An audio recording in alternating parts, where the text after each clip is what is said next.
तो चलिए आज हम लोग देखते हैं हमारे जीभ के बारे में। तो मानव जीवा जो है यह एक मसालेदार अंग है जिसके द्वारा हमें स्वाद संवेदना प्राप्त होती है। मानव जीवा एक मसालेदार अंग है जिसके द्वारा हमें स्वाद संवेदना प्राप्त होती है, जो स्वाद चखने में सहायक होती है। कौन? मानव जीवा। तो इसके आगे आइए हम बताते हैं। जीवा के स्वाद चखने के अलावा भी कई कार्य होते हैं। हमारे जो जीवा है स्वाद चखने के अलावा भी कई कार्य करती है। जैसे में देखिए, सांस लेने में सहायक हमारा जीवा जो है क्या करती है, हम लोग जब सांस लेते हैं उसमें भी सहायता करती है। इसके बाद बोलने में सहायक, उसके बाद भोजन निगलने में सहायक, दांतों की सफाई करने में सहायक।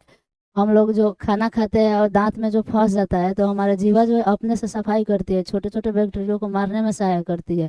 ये लार जो है दांत के पास ले जाती है, जिससे छोटे छोटे बैक्टीरिया जो होती है हमारे दांत को सड़ा नहीं पाती है। और इसके द्वारा जब ज़्यादा भोजन हमारे दांत में फंस जाता है तो हम लोग क्या करते हैं, लकड़ी के माध्यम से उसे निकालने की कोशिश करते हैं। इसके बाद देखिए, जो हमारा जीवा है, हमारा जीवा का जो आकार है ऐसा होता है।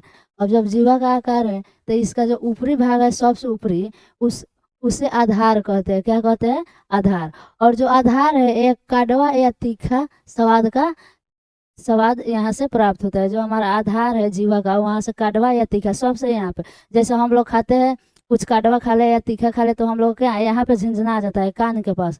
नहीं कहते जो कान में से धुआं निकल गया, तो ये जो है कान के पास यहाँ पे जो है सबसे अंतिम भाग आधार, वहाँ पे हम लोग को कड़वा या तीखा स्वाद चखने की संवेदना होती है। उसके बाद थोड़ा सा नीचे आइएगा, दोनों बगल यहाँ पे थोड़ा सा नीचे आइएगा जीभ के पास, तो उसमें जो है जीवा का ऊपरी पार्श्व किनारा होता है। जीवा का जो है ऊपरी पार्श्व किनारा होता है और यहाँ पे हम लोग को खट्टा स्वाद चखने की संवेदना प्राप्त होती है। हम लोग जो भी खाटा खाते हैं तो हम लोग तो लगता है हमारा जीभ कब देख रहा है, लेकिन हम लोगों को जो है यहाँ पे एक किनारा है, वहीं पे हम लोगों को खट्टा स्वाद का अनुभूति होती है। उसके बाद जो है उसके नीचे आइएगा, दोनों बगल बीच में, अब यहाँ पे दोनों बगल आइएगा तो वहाँ पे जो है उसे कहा जाता है क्या, निचला पार्श्व किनारा। और निचला पार्श्व किनारा में हम लोग को नमकीन का स्वाद संवेदना प्राप्त होती है। नमकीन जो हम लोग खाते हैं, और नमकीन हम लोग को कहाँ से प्राप्त होती है, तो निचला पार्श्व किनारा से। उसके बाद हम लोग का जीभ का अगला भाग होता है, उसे शीर्ष कहा जाता है। क्या कहा जाता है?